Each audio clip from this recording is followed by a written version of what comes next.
Well, here we are, Wednesday, 26th of June 2024. This year is flying by. So I've popped in to pay my membership card, have a word with one or two of the lads. Thank you, Mike, for letting me have a closer look at 436. And thanks to Mark for a beautiful cup of coffee in the cafe.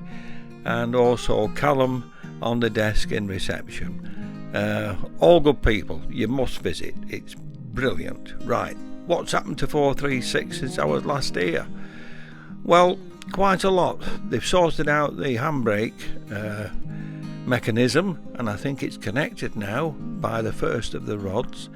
And also they've got the vacuum tank fitted as well. And also on the near side of the bus they've got the upper uprights fitted.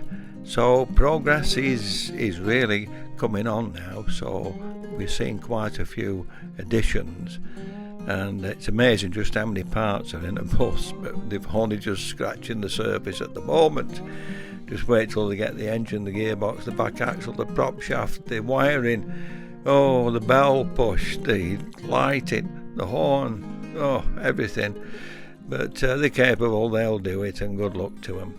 So anyway, whilst I was here I thought I'd have a look round, and this is what I found. One of my all-time favourites. Just look at the bodywork on that.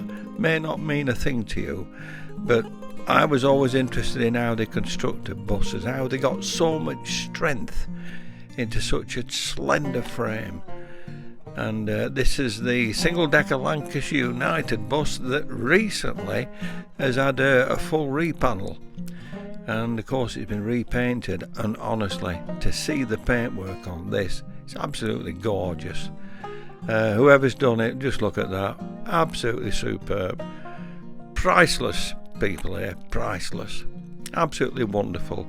Anyway, as I was saying, I was always interested in bodywork, and I used to always hang out where body shops were, watching them build the framework for vans and cars, and I never got to see a bus though.